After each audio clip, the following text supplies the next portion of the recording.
The views expressed are not necessarily those of KSCJ and Powell Broadcasting Company. This program is not intended to replace the advice of doctors or other clinical providers. Consult with your practitioner to ensure the proper course of action for you.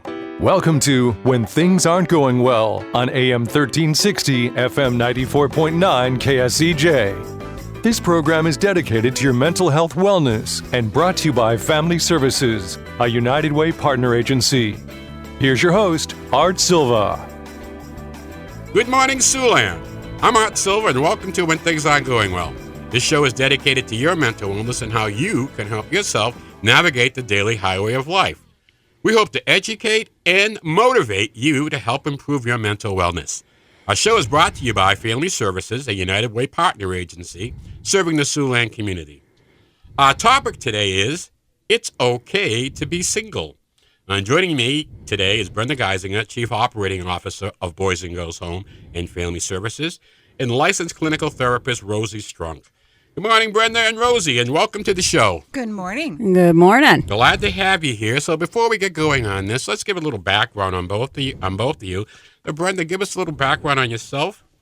I am the Chief Operating Officer for the Boys and Girls Home and Family Services. I've been with the agency for 33 years and kind of Larry Bird, 33. Just kind of do my thing of making the day-to-day operations keep going. Rosie? I'm a clinical therapist, and I've been with the agency 42 years. I think I'm losing count at this point in time. I 42 and 33. Oh, wow. That's quite a few years. We got experience here. Yeah, and I work with all ages of from adults to children in regards to clinical work for them.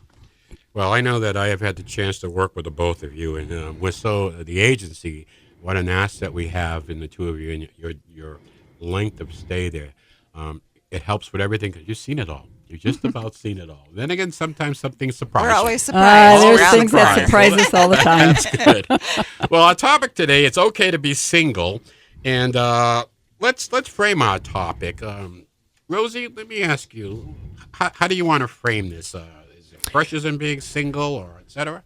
Well, I've had different people that I've had as clients who have come in and have said, sometimes I feel like I can't be single. Like I'm getting all this pressure from everybody to go get married, to, from my mom, my dad, whoever the case might be. And I like to be single. It's okay for me to be single, but they're feeling sometimes this outside pressure from other people. Okay, you have to go do this. You got to go get married. That's like in the script of our life, in a sense, that we, graduate from high school, graduate from college, and then we're supposed to go and get married. And have children and not be single for a while. So I think that's one of those things that people experience. One thing on that, getting married, have you noticed the kids or the younger people getting married at an older age? I mean, it was 24, I think, and you get off with a family, and now it's a lot different. I want to get myself squared away before I take on the responsibility of a family. So, yeah, things have changed. They have. From when I grew up years ago, it was the script. You get married, you have children, etc. Nowadays, it's more open, and it's okay in the sense of it's not like you have to rush and do something like that in the sense of getting married, or if you just want to be single. But it has changed over the years, and we can see that in even some of the movies, the shows, the different kinds of things that are out there nowadays that, they're having TV shows called Single Girl or something like that. And so it's okay in a sense. Well, let me ask you this. You talk about societal pressures. What's coming up on Valentine's Day? And I wonder what pressure that brings on, or does it bring on pressure being single? Well, I think it depends upon your singlehood, in a sense, to some degree. So I think it depends upon different things. But what I would say to people, in the sense of if they're single, there's other things that you can do that can help you in regards to having Valentine's Day, because we can connect with people. I think sometimes Valentine's Day is like a commercialized type of experience, and we should be connecting with people and loving each other every day, in a sense. And so it does offer some pressure. I think it offers more pressure for men, because they're supposed to come through and give all these cards and gifts and chocolate and roses and stuff like that. But I do know for some people it can be a challenge for them, particularly if they've lost a spouse or ended a relationship or something. That can be of a challenge for them for the Valentine's Day. Well, we'll talk to that because I know you have different types of singles, and we'll come back to that in a little bit, but I certainly want to add to that part. Let's discuss a single person's personal happiness. Mm-hmm. Is it something that you equate with being single, I'm going to be happy, or being single, I'm going to be sad? I think it varies from person to person, but I think being single is okay. And you have to find your own interests, explore those. And really, it's about loving yourself. And what are you going to do with your time? What makes you happy? It can be a great opportunity to try a new interest or go travel or whatever the case may be. But it ultimately comes down to, are you happy with yourself? Do you love yourself? Mm-hmm. And I think the other thing about that is that don't compare yourself to other people. I think sometimes we get into that. We're comparing ourselves to Sally over here or Johnny over here or Gertrude over here, whatever the case is. And I think we need to just be who we are and not compare that we're not like them. But sometimes we find ourselves doing that, particularly on social media. You hear all this stuff. Social media is just an interesting animal sometimes. Sure. Hey, I'm Art Silva, and you're listening to When Things Aren't Going Well. And with me today from Family Services is Brenda Geisinger and Rosie Strunk. And we're discussing it's okay to be single. Let's discuss the different single types. Rosie? Well, I think there are people who I would probably refer to as lifelong singles. They just aren't interested in maybe getting married. They're very comfortable with who they are. They're wanting to just live their life in whatever interest that they have. And many times there are a variety of individuals in a sense of a lifelong single kind of stuff. Sometimes it just happens, though, where we end up being a lifelong single, and it just kind of moves itself, and they're comfortable with themselves. They're content, and that's okay. Got a whole routine built around being single. They have a whole routine being around single, and they're making connections with other people, doing what their interests are, and just living the good life, as they say. How about another example? I think there are singles who are looking for relationships and they just haven't found that special person they want to connect with. And they're exploring themselves and does this person fit with me? There's also being single after a divorce, and that in itself is a whole process of that change in your life and grieving that loss and reconnecting with yourself and maybe quite aren't ready to explore another relationship with a person. And then you can also be single after your significant other has passed. And that's another phase of your life that you're going Yeah, that sucks. I'm just going to tell you right off the bat, I'm dealing with this. This is my first Valentine's Day in about 50 years. And, man, I hope I get that chunky bar. She could always find them. They're hard to find. But anyhow, yeah, that's good. So let's go back and talk about that in a little more detail because, singles looking for relationships. There's a lot of dating services out there, and I don't know if they work or not. I'm sure there's good stories and bad stories on it. But is that an option for those looking for relationships? It becomes more of the, I don't know if it's the norm anymore, but it's happening much, much more where people are doing the dating services, the dating apps, those types of things. And you can, there are good things and there are bad things that come out of that. You have to be very careful about, the connections that you have and as you keep learning about them. But it is one of those things that tends to happen more and more for the dating stuff. I'm experiencing that, right? The death of a spouse or partner, and just be coming up on 1 year in June. But I got to tell you, you have to find something to fill pockets, not your whole life, but pockets of time. And I found out when I'm in the loneliest and try to do something around that time. But I guess you kind of sit and wait and see what happens. Am I interested in going on a dating site? Well, there's Silva singles out there. No, I'm not. But I understand because I'm old school kind of guy. I'm kind of like wait for that casserole to show up and see how that goes. But anyway, it's an adjustment. and you're filling a space, and it's filling time. And I think the first thing for me was to identify those lonely periods and do something in it. So it can be a 5 o'clock to 7 o'clock dinner that leaves you good for the rest of the night. So it's a whole bunch of things that you can do regarding being single. I think that's interesting when you talk about pockets of time, because be it with a divorce or a spouse or whatever, those pockets of time where you guys were together or it was just a special time or whatever. I remember when my dad passed away, Sundays was their day to go and drive. And Sunday afternoons for my mother was difficult. And that's those pockets of times of how to fill that in some way. So good point, Art. That's a great idea. Well, it comes from first-hand experience. Yes, so I'm it glad does. to I'm share sure. it with everybody. You're out there in the same boat. Hey, we're coming up on our break, so thanks for being with us so far this morning. We'll be right back with more of When Things Aren't Going Well right here on KSCJ. Let's face it, that happens to all of us. However, the pandemic has compounded all of our lives and activities. Even the simplest tasks seem harder. Hi, I'm Brenda Geisinger, the Chief Operating Officer at the Boys and Girls Home and Family Services. Family Services is a United Way partner agency serving children and families of our community, and we're here to help. If you'd like to learn more about Family Services, please contact us via email, website, Facebook, or phone Mary Pickens. At Family Services, we change lives. Welcome back to When Things Aren't Going Well on KSCJ. Here's Art Silva. Welcome back to When Things Aren't Going Well. I'm Art Silva along with Brenda Geisinger and Rosie Strong from Family Services. So let's continue our discussion on it's okay to be single. So let's go to the benefits of being single. Rosie? Well, there's a lot of benefits if you stop and think about being single.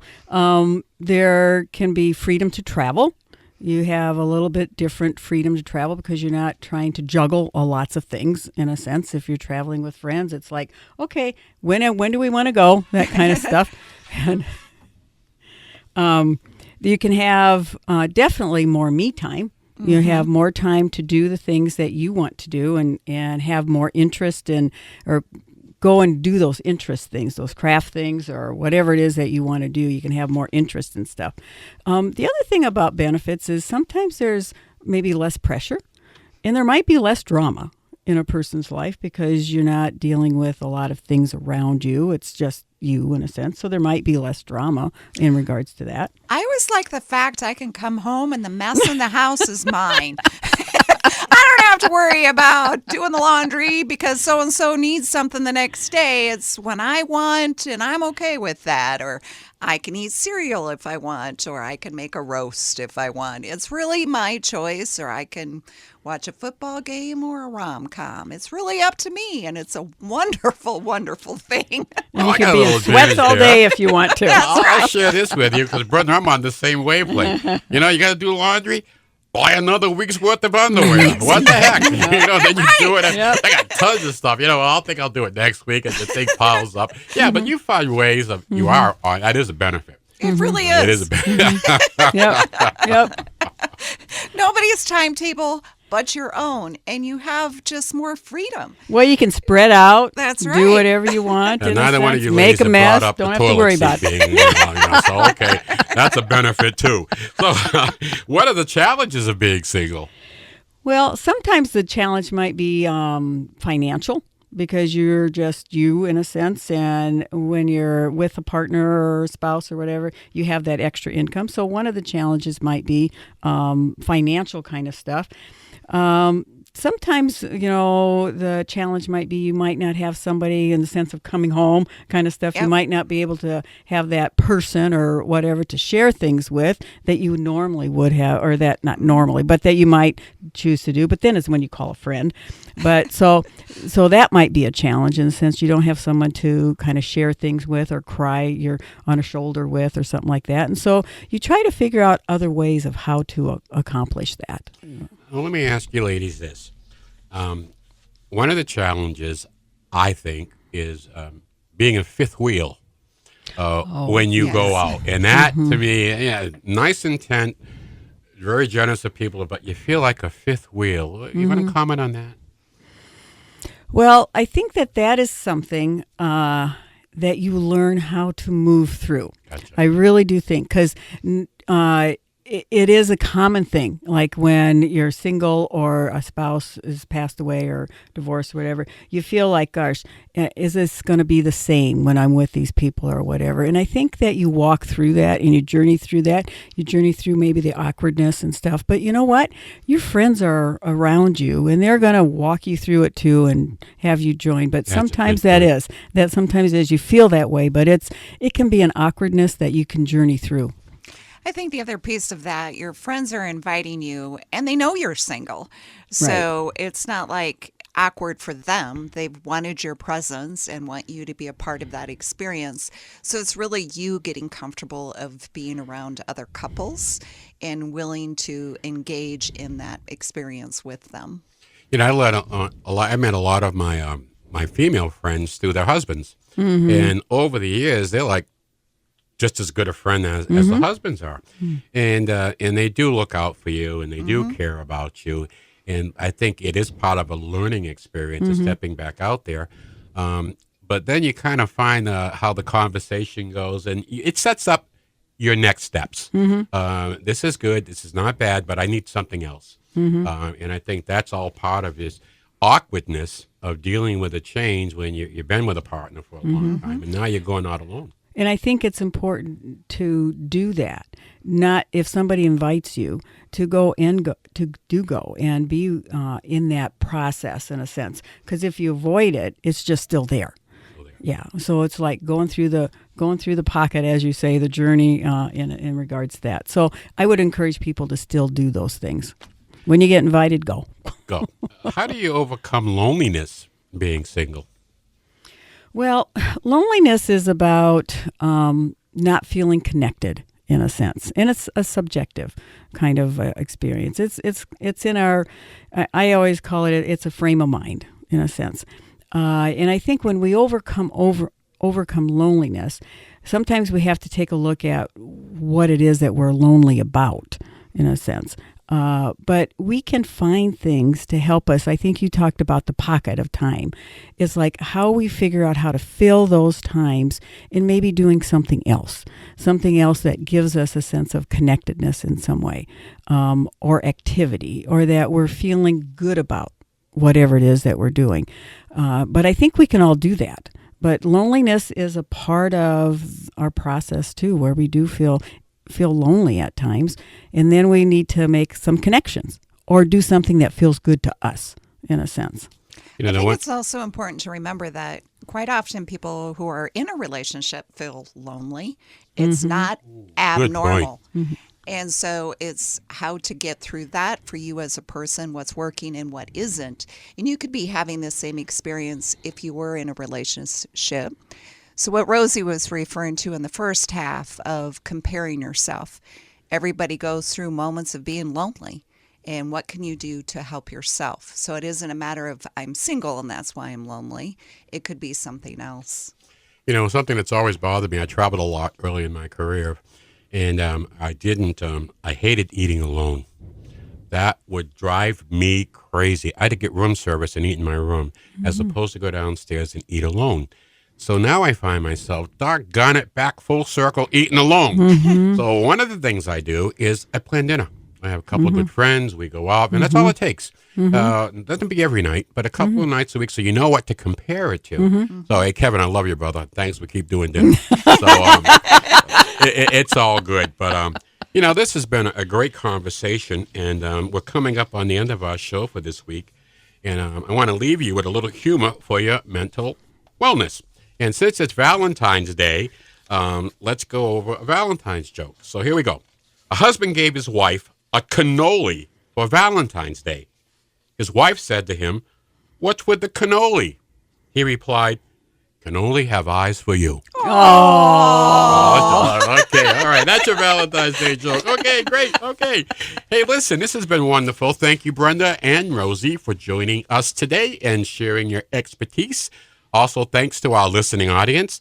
Also, a shout out to Darryl Bullock and the Sioux City Inspection Department All-Stars, Dave Hobbs, Shannon Christensen, and Kevin Knudsen. So, if you have a problem, who are you going to call? Whoops, they don't do ghosts. So, we're looking to grow our family. Looking for a change? Check out our employment opportunities at hr@bghome.net. We'll be back next Saturday morning at 7 right here on 1360 AM, 94.9 FM, KSCJ, and we'll discuss the lifespan of attention deficit disorder, also known as ADD. Don't forget to do your homework this week and go out and have a good laugh. It's good for the soul. Have a great week, and may the sun shine on you. Happy trails to you until we meet again. Happy trails to you. Keep smiling until then. Happy trails to you till we meet again. For more information on the services provided by Boys and Girls Home and Family Services, see them online at boysandgirlshomeiowa.org. Or you can call 712-293-4700 to get more information about family services, residential treatment, the Opportunity School, the Siouxland Family Center, and more. At Boys and Girls Home and Family Services, we change lives.